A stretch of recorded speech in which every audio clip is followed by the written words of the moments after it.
Okay. Hello. It is Saturn's Day on the Gregorian calendar.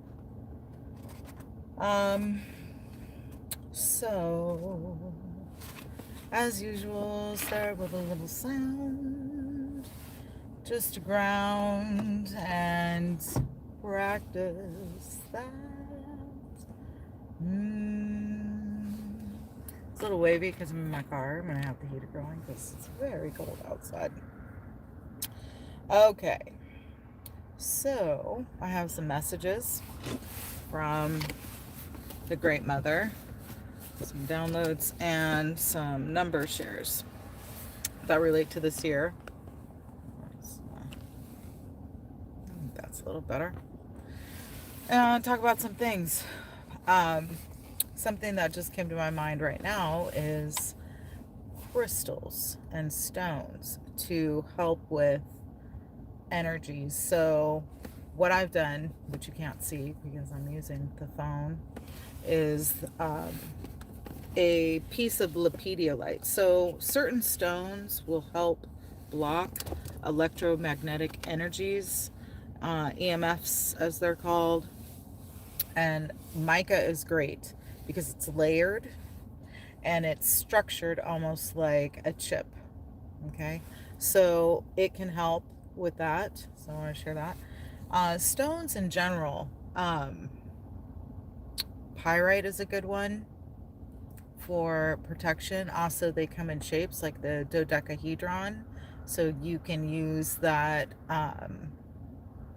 sacred geometry and help with protection or creations and manifestations. Okay. All right. So getting to the numbers. One of the things I think is kind of funny, but also relates to what's happening is you might have heard the number joke, 7, 8, 9, right? Like eight it. So that sent me on a rabbit hole looking up the root of 8 and what it means in Latin and why we have a number 8 that sounds that way, and then we eat food. In the past we ate something. What's up with that? Another little trick in our language. And 8, when you look up the root of it, so it doesn't have a very positive reference in Latin. It's mostly bad. So something that came to my mind is the name prostate. Why did they give it that name? Just find that interesting. Okay, so with numbers, we are in a 7 year. And one of the messages that I got is that people are going to see kind of the manipulation behind the number 7 because it has been deemed a spiritual number, and I'm not saying that it's not, because all numbers and all symbols come from some sense of spirituality. It's the idea that 7 is the holy number or the spiritual number, when the true spiritual number is 9. And so even though it's a joke, I somewhat do suspect that 7 did eat 9, meaning ate some of the, meaning food wise, some of the feminine divines, well, the feminine magics and knowledge, because the message is that 7, because of its shape, is an angle, and so it can create angles. And yes, there can be positives to angles. However, what we're going to see specifically this year is showings of angles, agendas. And there's been a dialogue that we were in an agenda. We are still in an agenda. It didn't just stop. It's a perpetual kind of like mind manipulation. And so that brings me to the word psyche. and the goddess Psyche. And where we get psychology from, well, Psyche was the goddess, is the goddess of the soul. And if you look up in Latin and Greek, Psyche means the soul. So in psychology, see, this is where I start really um, analyzing our language, because if you look up the definition of psychology, it says the study of the mind and the behaviors therein. Like, what your mind does helps create your behavior. Are they really studying the soul? But they're telling us they're studying our minds. And we go to that for, you know, um, healing. Well, is spirituality included? Because we're talking about the soul, we're talking about spirituality. And I know that this is coming out more now, where spirituality and healing, therapy, and even counseling is including different forms of spirituality and ideas of like paranormal abilities, and like clair and the voyance, all the clairs. But that wasn't something um, predominant up until recently. And this is also a goddess's name. So, anyways, the rabbit holes I get to go down. Okay, so the number 7 and the angles. So this year we're going to see how the agendas and the angles have been. We're going to see the truth coming out, so to speak. Let's see, one of the things. And then today is the beginning of Aquarius. The number equals 11 or 2, which means it's a gateway. There can be alignments. We're just coming out of Mercury in retrograde, and we still have other planets in retrograde. And collaboration, which is interesting because collaboration actually has 11 in it.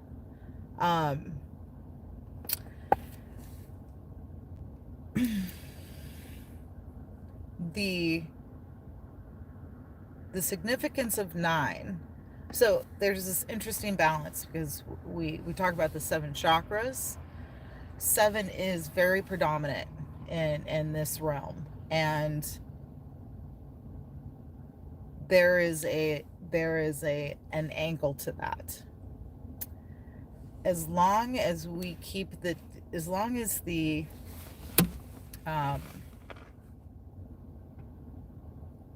her stories and information about the goddesses and the sibyls and the prophetesses and the truths about where our social constructs, religion, and sciences come from originally, we're going to keep having this weird bump in the road. It's like, in order to undo the spells is to see them and then be able to undo them, at least for the self. If we can't do it for, like, we can't do it for the whole world. We can be aware of things, but obviously it starts with us. So in the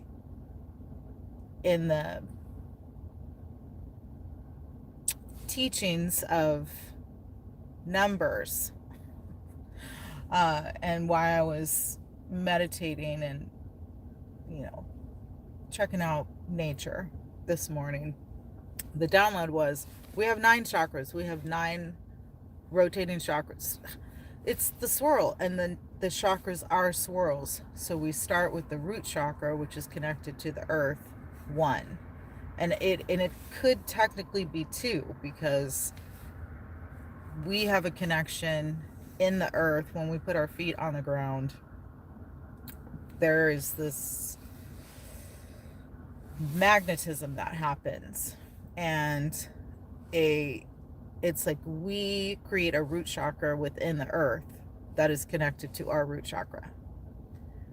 So it's almost like 2. but we'll just, for basic sakes, we will start with the root chakra, 1, then the sacral, 2.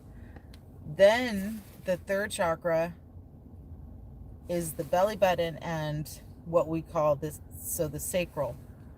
She said there's another chakra at the, where our sternum is, where our ribs meet our organs. And then that would apply to the back as well. And this is where we have a hanging rib, she's right now telling me. And 4, 5 would be the, 5 would be, did I just miscount? 1, 2, 3, 4. 5 would be the heart chakra. Isn't that already the case? 1, 2, 3. No. Okay. 5 would be the heart chakra. 6 would be the throat chakra. 7. We have a chakra right here. 7, 8, and then above us 9.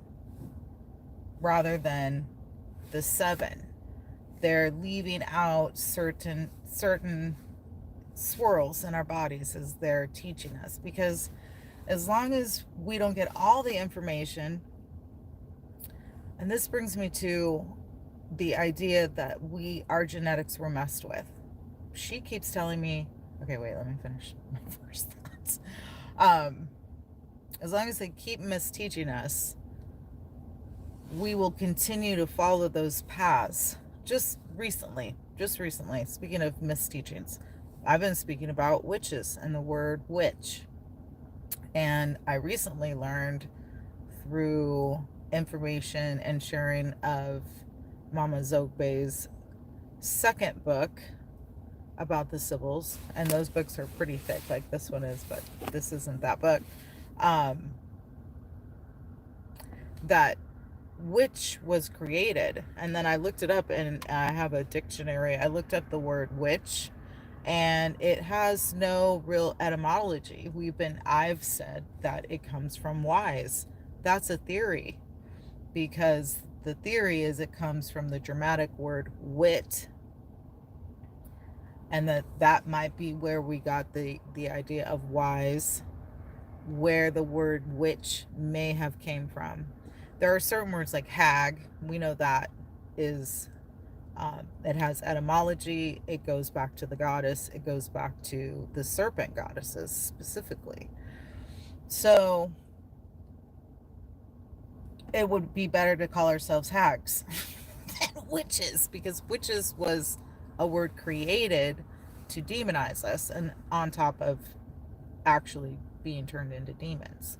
Some of the demons that are, I've spoke about this before, under Solomon's seal are actually goddesses and Sibyls, is what she said. So this year, the number 7 will show up with revealings of this angle and the importance of the number 9. I know in my last video I said I was going to give more information about the number 9. That's it for now. Okay, and then where was I going with the goddesses? What did I just say? Oh, okay. And the DNA. Okay. Mother showed me that it's weird being told that story as well, because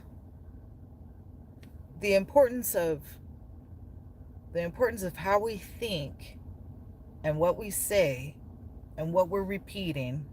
I mean, I know this applies to our independent lives, but if you look at a culture, it will manifest. I said this years ago about the Bible. If everyone is in agreement that this is the truth, then isn't it possible that we would actually create revelations and we would create the things that they said would happen? Is that a possibility?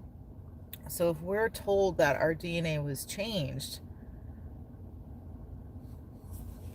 because what I heard is that we are purposefully mistaught, because our minds and our capabilities are so, so capable, so incredible. Because if they had changed our DNA, why would they need to keep, and I say they meaning like said aliens, said creators, why would they need to continuously create agendas over and over and over? Wouldn't they just be able to kind of like program it in and it would already be that way?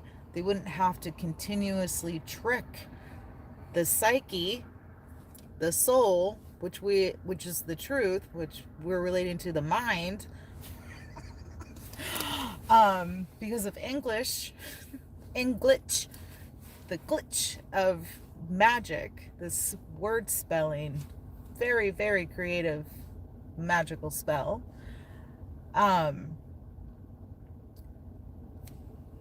Will keep our minds at a certain level and keep our psyche and our creativity at a certain level. It's actually breaking out of that we're capable of. We can break that cap. That's what our, if that is true, if it's true that there is a cap on our intelligence or our DNA's capability, we're breaking that cap. The message Mother said is messing with our DNA is how they teach us. Because what's happened is we live in a world of trauma and dis-ease. So how possibly can you reach that heightened space of your DNA activation? If you're working all, and you can just wipe out like major traumas. We just talk about like sleep deprivation, working for, you know, money so that you can pay bills to live basically in a somewhat constructed community. Those things limit the DNA. I think our DNA is infinite, and this is why all the extra stuff. Why the manipulation of words like psyche and psychology. Okay, so something that, speaking of trauma and such like that, one of the things that I've thought of in my own personal life, I've done it. I'm getting emotional. I'm already getting sad about it. Because it hurts. It hurts. Is how we women will tolerate an infinite, wait, first we will give a bunch of energy to a said potential boyfriend or, you know, love. We will, we have, let me reframe the wordings. We have allowed mistreatment over and over and over and over by them. However, if a sister or sister or sister-in, friend does an equivalent to what some of these guys have done, they're quickly dismissed and looked at as, you know, needy, too masculine, you know, words that are coming out like too masculine, you know, unstable. When, how do we not see that that's also part of the manipulation? Like, a weird addiction, maybe not addiction, but desire to fulfill a need through the body that actually disconnects from that logical side. Because typically,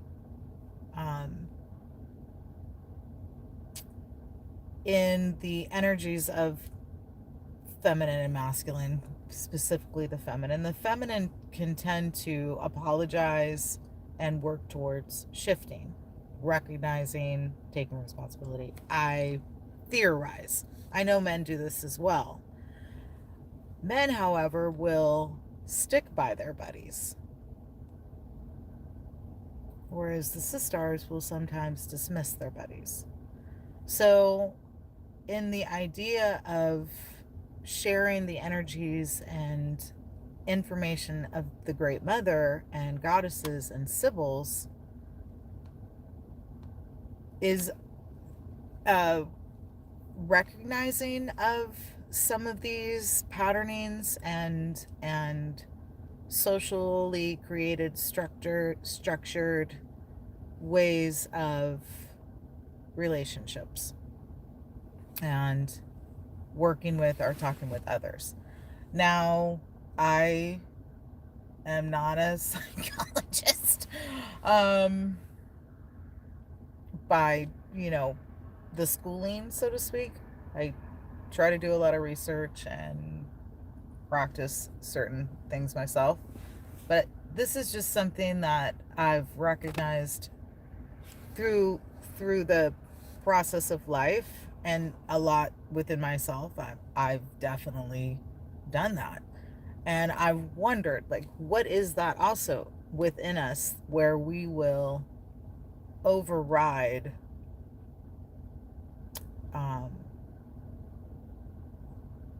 override loyalty, or override, I don't know, override something within us to accept that behavior from the masculine but not from the feminine, which I don't think we should accept it from anybody. It's just something within the cultures, and I understand the traditions of certain places where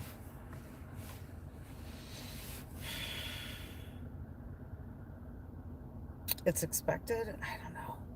I feel like that's part of the, I feel like that is part of the, when I say spell, what I mean is kind of the purposeful patternizing of the great many on the planet, and specifically how we view ourselves and one another in relation to gender and relation to relationships and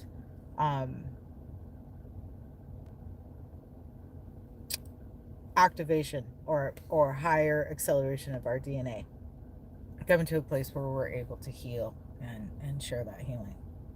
And then, so out of this book, I just wanted to share this in relation to that, what I'm talking about. So this book is The Great Cosmic Mother. So both Mama Zogbe's, I didn't bring it out here, book on the Sibyls. I can't remember the author, but The Language of the Goddess is another great book, because they start from ancient history and kind of lead us up to today. And this book does as well, and talks about how most religions, and we call it religion, but the word religion means repetition. Religion in Latin means repetition. So we've taken words just like ego. Ego in Latin means I. So we've been spiritually structured to look at certain words a certain way, like me with the word witch, and then apply it to ourselves without the etymology and the history of where these words came from and why do we use them in the way that we do. And then after checking that out, then also looking at like our behaviors with each other and our relation to roles. So in this book, this is chapter, well, it's called the Gynandrous Great Mother.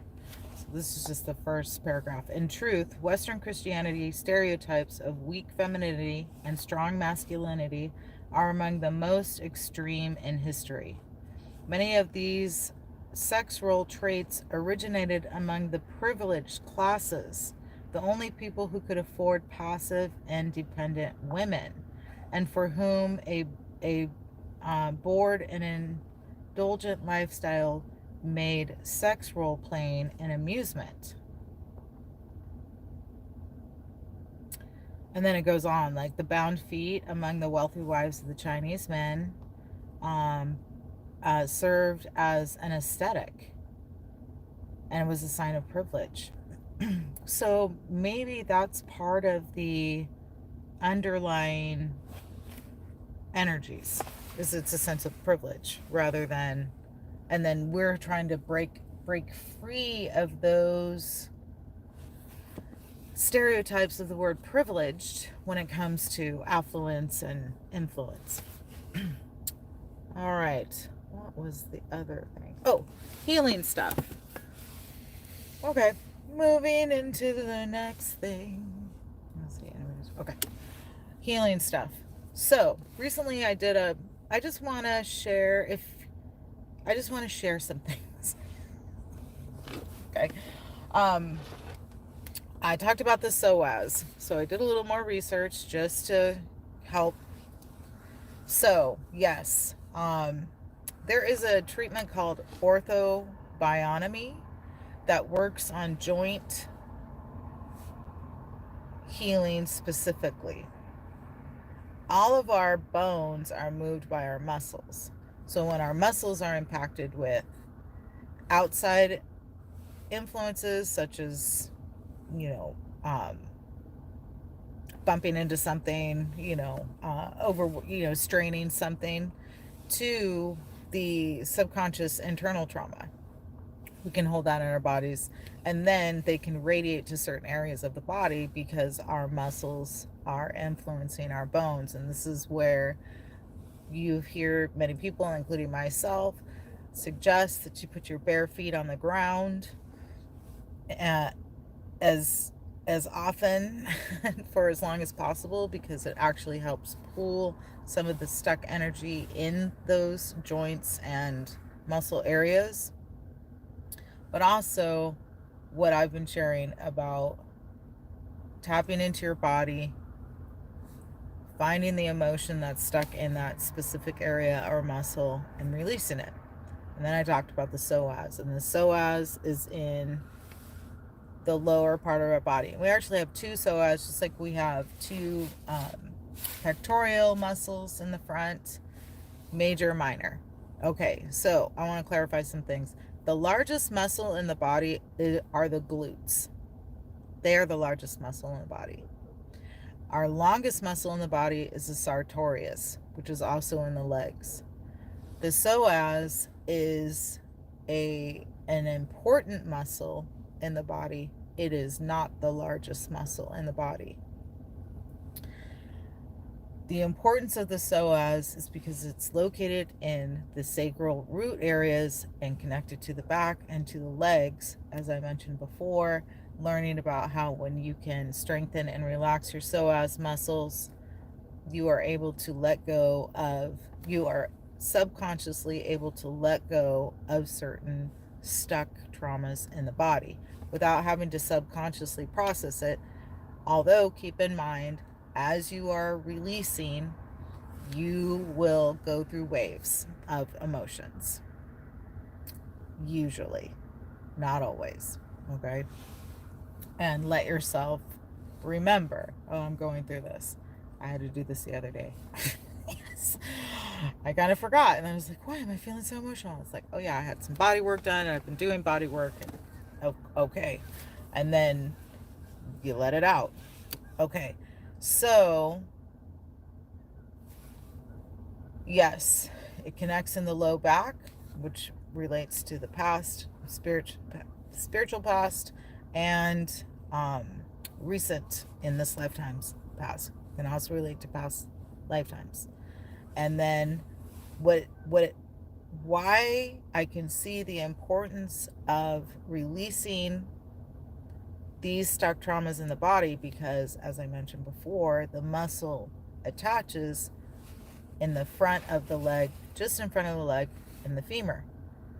And this muscle helps you lift your legs up, helps you walk.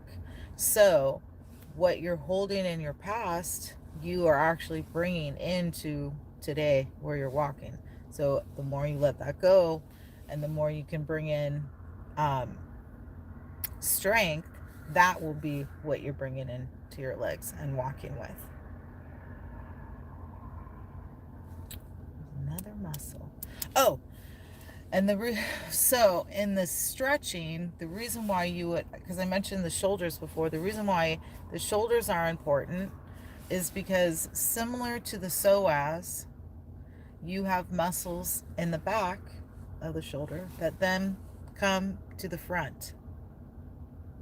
So similar, if you're holding on to something literally in your arms or in your shoulders, it can come to the front.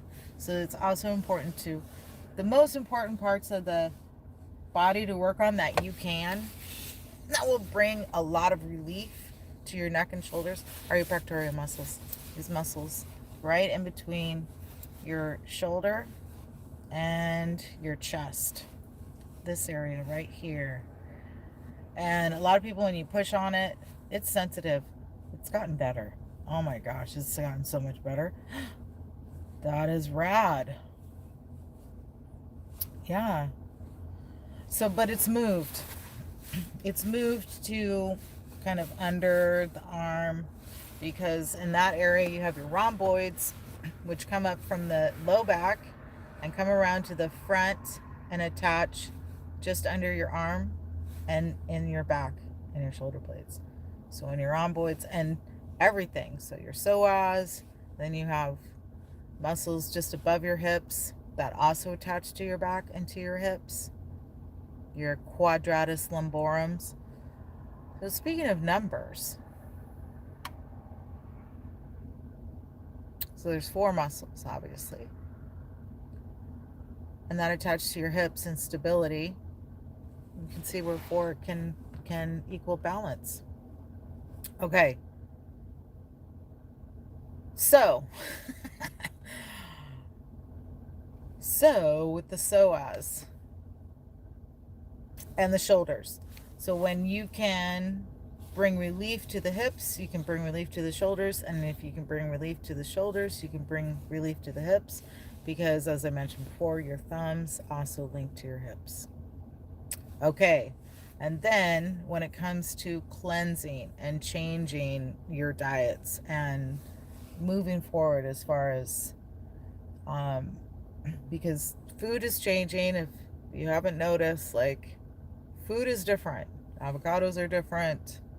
Fruit is different. That's a whole other thing. So, I heard recently, like, eat more of them, because then you get more of the nutrients of those certain things. There are some fruits that are still fine,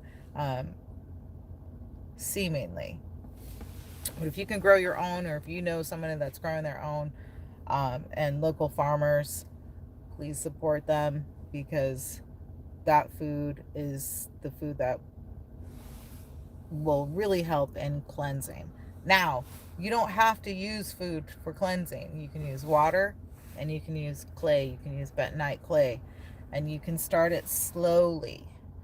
My theory is that what I did, I have 2 ways of cleaning the body. Well, there's many ways of cleaning the body, but my 2 favorite. If you don't have a colonic board, a hydrocolonic board, where you can actually hook up water to a tube and clean out your intestines in your own home easily and continuously, another way to clean out your intestines easily and consistently is by drinking bentonite clay. You can incorporate psyllium, which is a corn husk, which swells up. It's also fibrous. It swells up into like a gel and helps sweep out your intestines.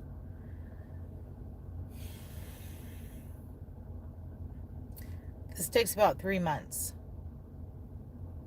Now, You can speed up the process by doing water fasts, by doing some juice fast. Grape juice, celery juice, and carrot juice have been known to help restore certain enzymes in the gut and stomach, flush out certain things within the liver and the bladders, and restore the body so that you can begin eating more normal foods again.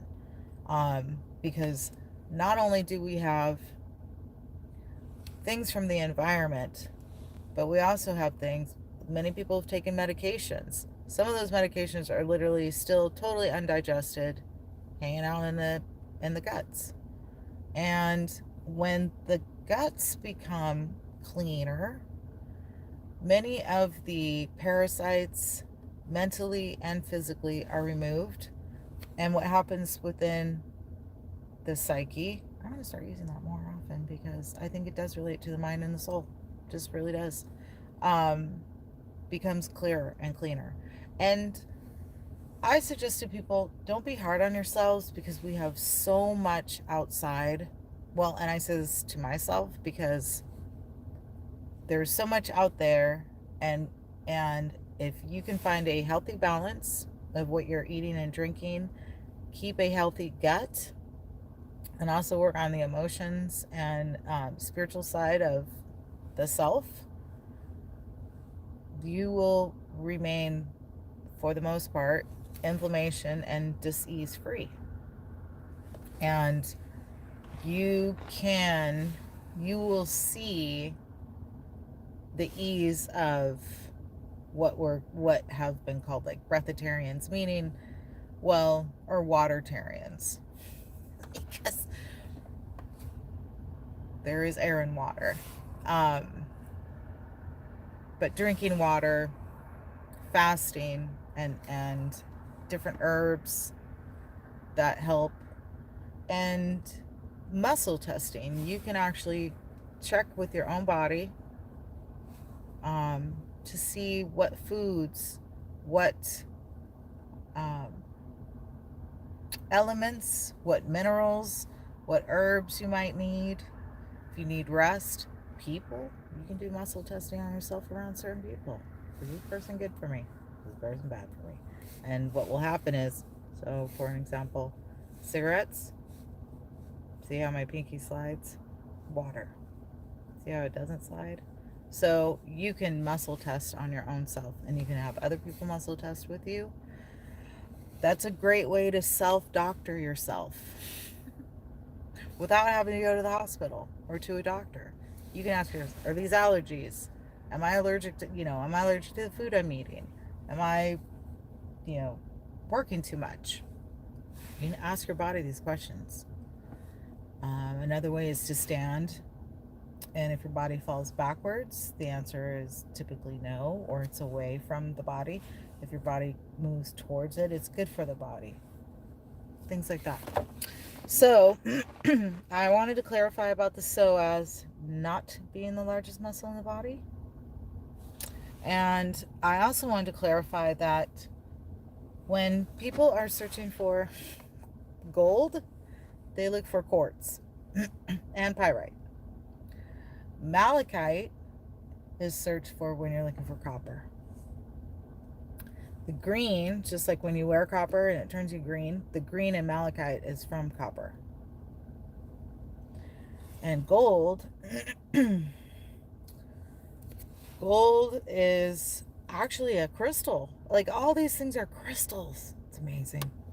I will do a video about crystals next. So I'm gonna stop recording live and move on to the next thing of the day.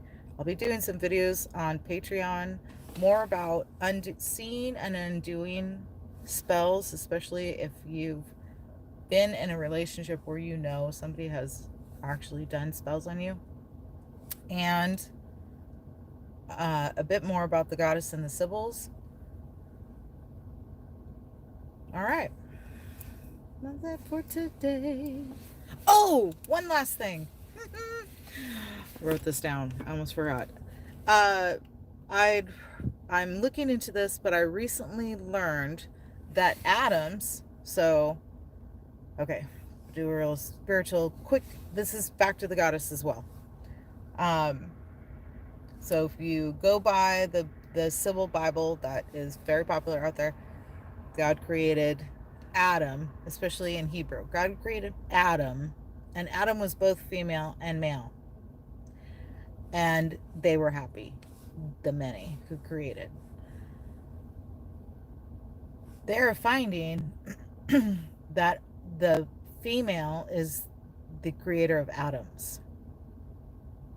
The female creates atoms. Okay. I have to do a little bit more research on that, but this brings me back to like the X chromosome, my idea about Alf and Aleph in the Hebrew language, and it relating it back to the feminine. Okay. Thanks for watching and listening whenever you do. Let's see, there's that.